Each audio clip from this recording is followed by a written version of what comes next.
नमस्कार दोस्तों, electrical technician channel में आपका स्वागत है। दोस्तों, आज के इस वीडियो के माध्यम से हम करने वाले हैं इन्वर्टर का कनेक्शन, वो भी इस स्विच बोर्ड में। दोस्तों, ये जो हमारा स्विच बोर्ड है, इस स्विच बोर्ड में हम करने वाले हैं इन्वर्टर का कनेक्शन। तो यहाँ पे कनेक्शन करने के लिए हम ल्यूमिनस कंपनी का इन्वर्टर इस्तेमाल करने वाले हैं। तो यहाँ पे जो हमारे पास ल्यूमिनस कंपनी का इन्वर्टर है, ये है इकोवाट नियो 950। इसका मॉडल नंबर है इकोवाट नियो 950। ठीक है दोस्तों, अब ये जो हमारा इन्वर्टर है, इसको बैटरी से पावर सप्लाई देने के लिए यहाँ पर हम इस्तेमाल कर रहे हैं ल्यूमिनस कंपनी का बैटरी, जो कि 150 AH का बैटरी है। दोस्तों, ये जो आप बैटरी देख रहे हो, ये टॉल ट्यूबुलर बैटरी है। ठीक है दोस्तों, बहुत सारे टाइप के बैटरी आते हैं, उसका इस्तेमाल आप कर सकते हो, लेकिन यहाँ पे हम इस्तेमाल कर रहे हैं टॉल ट्यूबुलर बैटरी, जो कि ल्यूमिनस कंपनी के द्वारा बनाया गया है। ठीक है दोस्तों, तो यहाँ पे सबसे पहले हम ये देख लेते हैं कि जो हमारा इन्वर्टर होता है, इसमें क्या क्या होता है और हमें किस प्रकार से कनेक्शन करना है। तो दोस्तों, यहाँ पे जो आप इन्वर्टर देख रहे हो, इसमें आप देखोगे कि यहाँ पे आपको 6 ऑप्शन मिल जाएगा, यानी कि 6 इंडिकेशन लैंप मिल जाएंगे। तो यहाँ पे जो सबसे पहला इंडिकेशन देख रहे हो, ये हमारा मेन पावर सप्लाई का है। यदि हमारा मेन पावर सप्लाई ऑन रहता है तो उस कंडीशन में ये वाला इंडिकेशन लैंप ग्लो करेगा। उसके बाद यदि हमारा बैटरी चार्ज होता है तो उस कंडीशन में ये वाला इंडिकेशन लैंप ग्लो होगा। उसके बाद में यहाँ पे जो हमारा इन्वर्टर है, इसको हम दो तरीके से यूज़ कर सकते हैं। ये जो हमारा इन्वर्टर, इसको हम नॉर्मल इन्वर्टर के जैसे इस्तेमाल कर सकते हैं, या फिर हम इसको यूपीएस के जैसे इस्तेमाल कर सकते हैं। यहाँ पे यदि आप नॉर्मल इन्वर्टर के जैसे इस्तेमाल करना चाहते हैं तो आपको इको मोड सेलेक्ट करना पड़ता है। दोस्तों, ये जो इको मोड है, इसका इस्तेमाल हम हमारे घर में जो लाइट होती है, फैन होती है, उनको चलाने के लिए इस्तेमाल करते हैं। उसके बाद ये जो हमारा यूपीएस मोड है, यूपीएस मोड का इस्तेमाल हम तब करते हैं जब हमें घर में कंप्यूटर का इस्तेमाल करना है, यानी कि जब हम कंप्यूटर में वर्क करते हैं तो वहाँ पे पावर सप्लाई ब्रेक नहीं होना चाहिए। तो उस कंडीशन में हम क्या करते हैं, यूपीएस मोड सेलेक्ट करके रखते हैं। इको मोड में क्या होता है, जब आपका पावर सप्लाई फेल होता है तो उस कंडीशन में 2 से लेकर 3 सेकंड तक आपका पावर फेलियर होता है, यानी कि घर में लाइट चली जाएगी। ठीक है, तो यदि आप कंप्यूटर उस टाइम यूज करोगे तो आपका जो डाटा है वो चली जाएगी। इसलिए हम क्या करते हैं, यदि हमें कंप्यूटर यूज करना है तो उस कंडीशन में यूपीएस मोड सेलेक्ट करके रखते हैं। उसके बाद में दोस्तों, यहाँ पे लो बैटरी का भी ऑप्शन मिल जाता है, यानी कि इंडिकेशन मिल जाएगा। यदि आपका बैटरी का वोल्टेज लो है तो उस कंडीशन में यहाँ पे ये वाली इंडिकेशन लैंप ग्लो हो जाएगी। और यदि आप इस इन्वर्टर पे ज्यादा लोड कनेक्ट कर देते हो तो वहां पे आपको ये वाली इंडिकेशन लैंप ग्लो हो जाएगा, यानी कि आपका इन्वर्टर ये बता देगा कि आपने इस पे ज्यादा लोड को कनेक्ट कर दिया। उसके बाद में यहाँ पे आप पावर बटन देख सकते हो, इसको हम रीसेट बटन भी कह सकते हैं। ये जो हमारा बटन है, इसी के द्वारा हम इको मोड और यूपीएस मोड सेलेक्ट करते हैं। ठीक है दोस्तों, उसके बाद में दोस्तों, जो हमारा इन्वर्टर है, इसके पीछे में जब आप देखोगे तो आपको यहाँ पे 3 केबल मिल जाएंगे। यहाँ पे 2 केबल ये हमारा बैटरी के लिए हो जाएगा, ये हमारा बैटरी के नेगेटिव टर्मिनल के लिए, और ये वाला केबल हमारा बैटरी के पॉजिटिव टर्मिनल के लिए। दोस्तों, यहाँ पे जो केबल दिया गया, ये 10 स्क्वायर mm का कॉपर केबल है, जो कि बहुत अच्छा है हमारे बैटरी के साथ कनेक्ट करने के लिए। उसके बाद में दोस्तों, यहाँ पे एक चार्जिंग केबल आपको मिल जाएगा। इसको हमें क्या करना होता है, मेन पावर सप्लाई के साथ कनेक्ट करना है। उसके बाद दोस्तों, हमें आउटपुट पावर सप्लाई लेने के लिए यहाँ पे एक सॉकेट दिया गया है।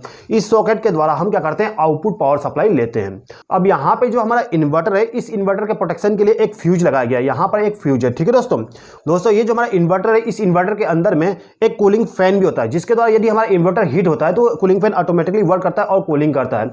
इस फैन को हमें चालू करने की जरूरत नहीं होती, वो ऑटोमेटिकली चालू हो जाता है। जब आप इन्वर्टर को चालू करोगे तो आपका फैन ऑटोमेटिकली चालू हो जाती है। ठीक है दोस्तों, ये जो हमारा इन्वर्टर है, इसमें 3 बैटरी का ऑप्शन दिया गया है, यानी कि यहाँ पे जो बैटरी आप इस्तेमाल करोगे उसका सिलेक्शन इसमें करना होता है। किस प्रकार से सिलेक्शन करेंगे समझ लीजिए। देखिए दोस्तों, यहाँ पे एक स्विच दिया गया है, जिसमें आप देख सकते हो इसमें 3 ऑप्शन है, एक ट्यूबुलर, लोकल और फ्लैट। आप जिस टाइप का बैटरी इस्तेमाल करोगे उसका यहाँ पे सिलेक्शन करना होता है। जैसे कि यहाँ पे हम इस्तेमाल कर रहे हैं टॉल ट्यूबुलर बैटरी का, तो यहाँ पे हमें सेलेक्ट करना होगा टॉल ट्यूबुलर पे, यानी कि ट्यूबुलर पे सेलेक्ट करना होगा। तो यहाँ पे जो ये वाली स्विच है, इस स्विच को हमें क्या करना होता है, सबसे ऊपर में सेलेक्ट करना होता है। तो हम क्या करेंगे, इसको ऊपर में कर देंगे। ठीक है, कनेक्शन से करने से पहले आपको यहाँ पे सिलेक्शन कर लेना है। ठीक है दोस्तों, तो यहाँ पर हमने टॉल ट्यूबुलर पे सेलेक्ट कर लिया। अभी यहाँ पे एक और ऑप्शन है लोकल का और फ्लैट का। यदि आप लोकल वाली बैटरी इस्तेमाल करें, यानी कि हैंडमेड बैटरी इस्तेमाल करें, तो आपको लोकल पे सेलेक्ट करना है। और यदि आप फ्लैट टाइप का बैटरी इस्तेमाल करें तो ये जो हमारा स्विच है, इसको आपको सिलेक्ट करना है फ्लैट पे। तो यहाँ पर हम इस्तेमाल कर रहे हैं टॉल ट्यूबुलर बैटरी का, तो हमने यहाँ पे सेटिंग कर दिया ट्यूबुलर बैटरी पे। ठीक है दोस्तों, अब चलिए दोस्तों, ये जो हमारा इन्वर्टर है, इसका कनेक्शन हम बैटरी के साथ में कर देते हैं। तो यहाँ पे कनेक्शन करने से पहले आपको एक चीज ध्यान देना है। दोस्तों, आपको क्या करना है कि ये जो हमारा बैटरी का टर्मिनल है, इसका टर्मिनल का पहचान कर लीजिएगा। आपको क्या करना है कि ये जो टर्मिनल है, इस पे यहाँ पे लिखा होता है, जैसे कि आप यहाँ पे देख सकते हो, यहाँ पे लिखा हुआ है माइनस। ठीक है, यहाँ पे यदि माइनस लिखा है तो इसका मतलब ये है कि ये जो हमारा टर्मिनल है ये हमारा माइनस टर्मिनल है और इस टर्मिनल पे हमें ब्लैक केबल को कनेक्ट करना है। उसके बाद में ये जो हमारा टर्मिनल है इस पे लिखा हुआ है प्लस, तो ये जो हमारा टर्मिनल हो जाएगा ये पॉजिटिव टर्मिनल हो जाएगा। तो यहाँ पे हमें कनेक्ट करना है रेड वाली केबल को। दोस्तों यहाँ पे कनेक्शन प्रॉपर करिएगा, यदि आप यहाँ पे उल्टा कनेक्शन कर देते हो तो आपका जो इन्वर्टर है वो खराब हो सकता है। तो यहाँ पे कनेक्शन से करने से पहले आप वेरीफाई जरूर कर लीजिएगा। तो जैसा कि मैंने आपको बताया था कि ये जो हमारा टर्मिनल है ये नेगेटिव के लिए है, ठीक है। तो हम ये क्या करते हैं, यहाँ पे नेगेटिव वाले केबल को कनेक्ट कर देंगे। तो ये हमारा ब्लैक केबल हो गया, तो इसको हमें यहाँ पे कनेक्ट करना है, तो इसको हम यहाँ पे कनेक्ट कर देते हैं। तो दोस्तों यहाँ पर हमने बैटरी के नेगेटिव टर्मिनल को कनेक्ट कर दिया। अब हमें कनेक्ट करना है बैटरी के पॉजिटिव टर्मिनल को। तो यहाँ पे हम क्या करते हैं, ये जो रेड केबल है इसको कनेक्ट करेंगे बैटरी के पॉजिटिव टर्मिनल पे। दोस्तों यहाँ पर हमने एक केबल को ऑलरेडी कनेक्ट कर दिया। जब आप दूसरे केबल को यहाँ पे कनेक्ट करोगे तो हल्का सा स्पार्किंग होगा और साथ ही साथ में यहाँ पे जो हमारा इंडिकेशन है ये ग्लो होगा, ठीक है दोस्तों।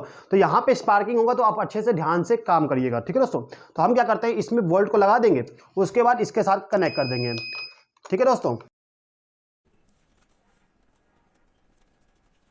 अब यहाँ पे जो हमारा टर्मिनल है इन टर्मिनल को आप लूज कनेक्शन ना छोड़िएगा। यदि आप यहाँ पे लूज कनेक्शन छोड़ते हो तो यहाँ पे स्पार्किंग होगा, जिससे क्या होगा, हमारा जो टर्मिनल है वो डैमेज हो जाएगी, ठीक है। तो यहाँ पे हम अच्छे तरीके से हमारा जो बोल्ट है उसको टाइट कर देंगे।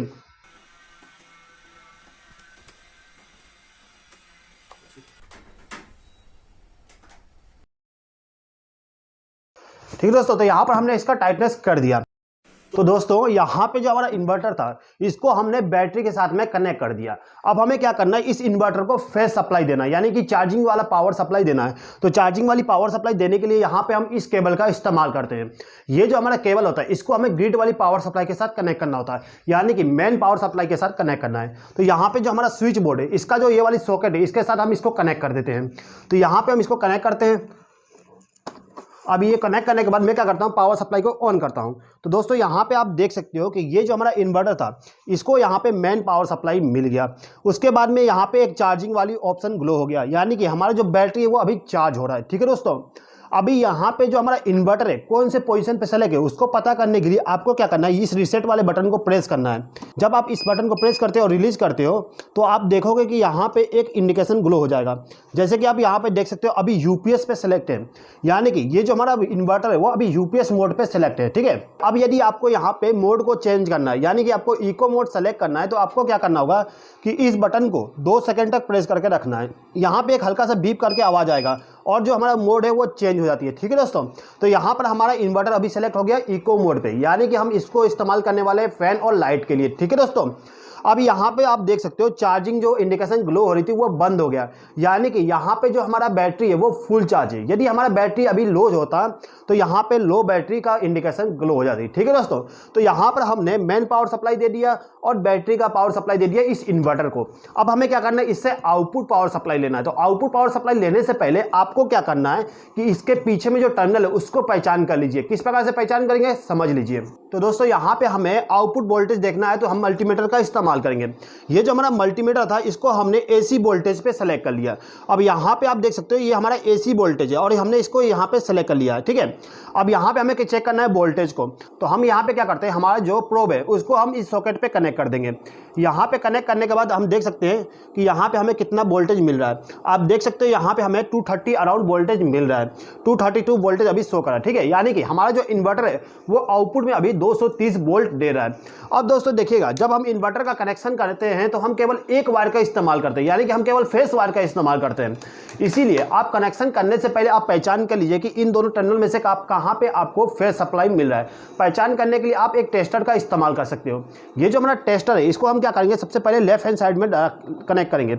यहाँ पे आप देख सकते हो हमारा टेस्टर ग्लो नहीं हो रहा है। उसके बाद में जब हम राइट साइड में कनेक्ट करते हैं तो यहाँ पे आप देख सकते हो हमारा टेस्टर ग्लो हो रही है। इसका मतलब ये है कि हमारा जो फेज सप्लाई है वो राइट हैंड साइड में है। तो यहाँ पे हम केवल राइट हैंड साइड से कनेक्ट करेंगे, यानी कि जो हमारा आउटपुट पावर सप्लाई होगा उसको हम राइट हैंड साइड से कनेक्ट करके लेके जाएंगे, ठीक है दोस्तों। तो दोस्तों यहां से आउटपुट पावर सप्लाई लेने के लिए हम इस 3 पिन प्लग टॉप का इस्तेमाल करने वाले हैं। यहां पर हमने वायर को ऑलरेडी कनेक्ट कर दिए। किस प्रकार से कनेक्ट है एक बार समझ लीजिए। देखिए दोस्तों, ये हमारा एक फेस वायर है जो कि 2.5 स्क्वायर mm का वायर है। यहाँ पे जो मेरा घर है उसमें लोड अभी केवल 200 से लेकर 300 वाट है। तो यहाँ पे हमारा जो 2.5 स्क्वायर mm का वायर है वो काफी है लोड को चलाने के लिए, ठीक है। तो हमें क्या करना है कि जो हमारा फेस वायर है उसको लाके हम क्या करेंगे, राइट हैंड साइड वाली पिन के साथ कनेक्ट करेंगे। आप इस सॉकेट पे देख सकते हो, यहाँ पे लिखा हुआ है L, यहाँ पे L लिखा हुआ है, ठीक है। इस L वाले टर्मिनल पे ही आपको कनेक्ट करना है। याद रखिएगा, आपको L वाले टर्मिनल पे कनेक्ट करना है। आप इस वाले टर्मिनल पे ना कनेक्ट कर दीजिएगा। यदि आप इस पे कनेक्ट कर दोगे तो आपके घर में एक शॉर्ट सर्किट होगा और साथ ही साथ में इन्वर्टर में भी प्रॉब्लम आ जाएगी। तो हमेशा याद रखिएगा, आपको केवल राइट हैंड साइड वाले पिन पे ही फेस सप्लाई को कनेक्ट करना है, ठीक है। तो यहाँ पर हमने राइट हैंड साइड वाले पिन पे इसको कनेक्ट कर दिया, ठीक है। अब इसको हम पैक कर देते हैं, उसके बाद कनेक्शन कर लेंगे। तो यहाँ पे जो हमारा कनेक्शन था प्लग टॉप का वो कंप्लीट हो गया, ठीक है। अब हमें इस यहाँ पे कनेक्ट करके आउटपुट पावर सप्लाई लेना है। लेकिन इससे पहले हमें क्या करना होगा कि ये जो हमारा स्विच बोर्ड है इसको ओपन करना है, क्योंकि जो हम इन्वर्टर का कनेक्शन करने वाले इसी स्विच बोर्ड में करने वाले हैं। किस प्रकार से करेंगे एक बात समझ लीजिए। देखिए दोस्तों, ये जो हमारा स्विच बोर्ड है इसमें 5 ऑप्शन है, यानी कि 5 स्विच है। ये जो स्विच है वो इस सॉकेट के लिए, यानी कि मेन पावर सप्लाई के लिए। अभी दोस्तों यहाँ पे आप देख सकते हो कि ये जो सॉकेट है इसका इस्तेमाल मैंने बैटरी को मेन पावर सप्लाई देने के लिए किया हूँ। तो यहाँ पे मैं क्या करने वाला हूँ, ये जो हमारा सॉकेट है इसका इस्तेमाल नॉर्मल पावर सप्लाई से ही करूंगा। लेकिन यहाँ पे ये चारों स्विच को मैं इस्तेमाल करने वाला हूँ इन्वर्टर से, यानी कि इन चारों स्विच को मैं इन्वर्टर के साथ में कनेक्ट करने वाला हूँ। किस प्रकार से कनेक्ट करेंगे एक बार अच्छे से समझ लीजिएगा। देखिए दोस्तों, सबसे पहले तो आपको यहाँ पे पूरे पावर सप्लाई को ऑफ कर देना है। जब भी आप कनेक्शन करने जाओ इन स्विच बोर्ड में तो पावर सप्लाई को ऑफ कर दीजिएगा। तो यहाँ पे जो मेरा मेन केबल है इसको निकाल देता हूँ, ठीक है। और जो मेरे घर का लाइट है उसको भी ऑफ कर देता हूँ। तो दोस्तों यहाँ पर मैं क्या करता हूँ, मेरा पावर सप्लाई को ऑफ कर देता हूँ। मैंने पूरे घर के लाइट को ऑफ कर दिया हूँ, ठीक है। उसके बाद में मैं क्या करूंगा कि मेरा जो स्विच बोर्ड है इसको खोल लूंगा। यहाँ पे जो हमारा स्विच बोर्ड था इसको हमने ओपन कर लिया, ठीक है। यहाँ पे इसको हटा देते हैं।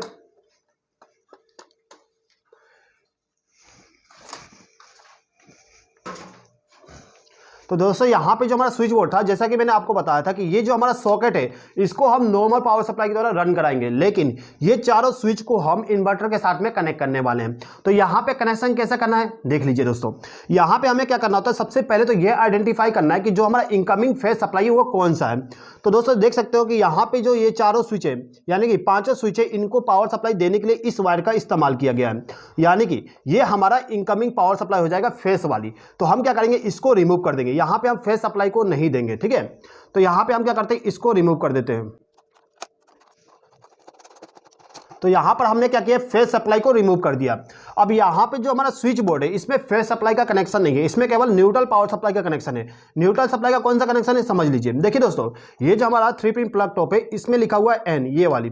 यहां पे जो वायर कनेक्ट है ये हमारा न्यूट्रल हो जाएगा, यानी कि ये हमारा न्यूट्रल का हो गया। तो यहाँ पे हम न्यूट्रल पावर सप्लाई को डिस्कनेक्ट नहीं करने वाले, हम केवल फेस सप्लाई को डिस्कनेक्ट करेंगे। अब यहाँ पे हमें केवल ये डिसाइड करना है कि हमें कौन से स्विच पे इन्वर्टर का कनेक्शन देना है। तो यहाँ पे हम क्या करते हैं कि जो भी स्विच पे हमें इन्वर्टर का कनेक्शन करना है उसको अलग कर लेंगे, और जो हमारा मेन पावर सप्लाई के साथ वर्क करेगा उसको अलग कर देंगे। तो यहाँ पे जो हमारा 5 स्विच था वो एक ही वायर से लूप हुआ है। तो हम क्या करते हैं, यहाँ पे जो लूप है उसको निकाल देते हैं। तो हमें केवल इस वायर को, यानी कि ये जो स्विच था इस सॉकेट के लिए, इसको अलग करना है, यानी कि इसको हमें मेन पावर सप्लाई के द्वारा वर्क कराना है। तो हम क्या करते हैं, इसको रिमूव कर देते हैं यहाँ से। तो यहाँ पे मैंने क्या किया कि जो मेरा वायर का लूप था, यानी कि इसको जो इनकमिंग पावर सप्लाई दिया गया था उसको मैंने रिमूव कर दिया। ये जो हमारा स्विच हो गया वो अलग हो गया। अब यहाँ पे ये वायर लूप है इन चारों स्विच के साथ में, यानी कि ये चारों स्विच हमारा एक पावर सप्लाई के द्वारा कनेक्ट हो गया। तो यहाँ पे जो मेरा ये वाला स्विच था इसको हमें मेन पावर सप्लाई के द्वारा वर्क कराना है। तो मैं क्या करूँगा, ये जो मेरा मेन पावर सप्लाई है इसको मैं इस स्विच के साथ में कनेक्ट कर दूंगा।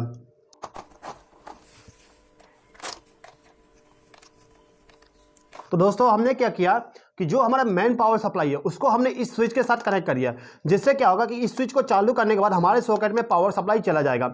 यानी कि ये जो हमारा सॉकेट है वो हमारे मेन पावर सप्लाई के द्वारा वर्क करने वाला है। अब ये चारों स्विच हमारा अलग हो गया, इसमें हमें इन्वर्टर का कनेक्शन करना है।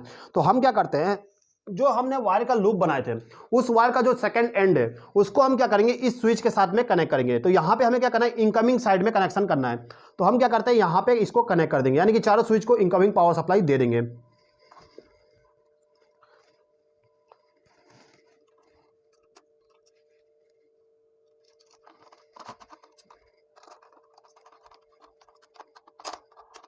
तो दोस्तों यहाँ पे हमने क्या किया, इन चारों स्विच को इनकमिंग पावर सप्लाई दे दिया इन्वर्टर के वायर के द्वारा। ठीक है, आप देख सकते हो ये जो वायर है वो इस टॉप के द्वारा कनेक्ट है। ठीक है, इसको हमें क्या करना है, इन्वर्टर के पीछे में कनेक्ट करना है। किस प्रकार से कनेक्ट करेंगे, इसको पैकअप करने के बाद देखेंगे। ठीक है दोस्तों, तो यहाँ पे हम क्या करते हैं, जो हमारा स्विच बोर्ड है इसको हम पैक कर देते हैं। यहाँ पे जो हमारा इन्वर्टर का कनेक्शन था वो कंप्लीट हो चुका है, तो यहाँ पे हम एक बार इसको पैकअप कर देते हैं। तो दोस्तों ये जो हमारा प्लग टॉप था, इस प्लग टॉप का जो दूसरा एंड था उसको हमने क्या किया, इन चारों स्विच के साथ कनेक्ट कर दिया। ठीक है, और ये वाला स्विच जो है हमारा वो मेन पावर सप्लाई के साथ में कनेक्ट है। अब ये जो हमारा प्लग टॉप है इसको हमें क्या करना होता है कि इस इन्वर्टर के साथ में कनेक्ट करना होता है। दोस्तों कभी भी इससे आउटपुट पावर सप्लाई लेने के लिए आप 3 पिन प्लग टॉप का इस्तेमाल करिएगा, क्योंकि इसको हम उल्टा कनेक्ट नहीं कर सकते, ये डायरेक्ट सीधा ही कनेक्ट होगा। और जो हमारा वायर होगा वो हमेशा राइट हैंड साइड वाली पिन पे कनेक्ट होगा। तो यहाँ पे हम क्या करते हैं, इसको यहाँ पे कनेक्ट कर देंगे। ठीक है, जैसे कि यहाँ पर हमने इसको कनेक्ट कर दिया। ठीक है, अब यहां पर हमने इसको कनेक्ट कर दिया और पावर सप्लाई को ऑन करते हैं, तो यहां पे हमारा पावर सप्लाई ऑन नहीं होगा। क्यों नहीं ऑन होगा दोस्तों मैं बताता हूं। देखिए दोस्तों, ये जो हमारा इन्वर्टर होता है इसका न्यूट्रल सप्लाई हमने यूज नहीं किया, तो न्यूट्रल पावर सप्लाई वो इस केबल के द्वारा वर्क करता है। यानी कि इसका जो आउटपुट वाली न्यूट्रल है और इसका जो न्यूट्रल है दोनों के दोनों कॉम्बाइन होते हैं, यानी कि इन्वर्टर में कॉम्बाइन होते हैं। तो क्या होता है कि जो न्यूट्रल पावर सप्लाई वो रिटर्न फीडबैक इसके द्वारा मिल जाता है। तो जो हमारा घर का लोड है उसको यदि हमें चलाना है इन्वर्टर के द्वारा, तो हमें इस केबल को मेन पावर सप्लाई के साथ में कनेक्ट करके रखना होगा। ठीक है, तो यहां पर हम इसको कनेक्ट कर देते हैं। अब यहाँ पे इसको कनेक्ट करने के बाद हम क्या करते हैं, इस स्विच को ऑन करेंगे, यानी कि जो मेन पावर सप्लाई इसको ऑन नहीं कर रहे हैं। अभी हम क्या करते हैं, इन्वर्टर वाले लोड को कनेक्ट करते हैं। ठीक है, यानी कि चालू करते हैं। तो यहाँ पे सबसे पहले हम लाइट को ऑन करते हैं। तो दोस्तों आप देख सकते हो यहाँ पे जो मेरा लाइट था वो ऑन हो गया। ये जो लाइट है वो अभी इन्वर्टर के पावर सप्लाई के द्वारा वर्क कर रहा है। उसके बाद में यहाँ पे जो मेरा फैन है इसको ऑन कर देता हूँ। तो आप देख सकते हैं दोस्तों यहाँ पे जो मेरा फैन था वो भी ऑन हो गया है। ठीक है दोस्तों, तो यहाँ पे हम इसको ऑफ कर देते हैं। तो दोस्तों यहाँ पे जो हमारा इन्वर्टर है वो अभी हमारे बैटरी के पावर सप्लाई के द्वारा वर्क कर रहा है। अब यदि हमें इसको मेन पावर सप्लाई के द्वारा वर्क कराना है तो यहाँ पे हमें मेन स्विच को ऑन करना है। अभी हमने यहाँ पे मेन स्विच को ऑफ करके रखे थे, तो इसको हम ऑन कर देते हैं। तो यहां पर हमने मेन पावर सप्लाई को ऑन कर दिया। ठीक है, अभी दोस्तों देख सकते हो कि ये जो हमारा चार्जिंग केबल था इसको हमने ऑफ करके रखे। ठीक है, तो यहां पे एक बार देख लीजिए। देखिए दोस्तों, अभी यहां पे हमारा मेन पावर सप्लाई नहीं है।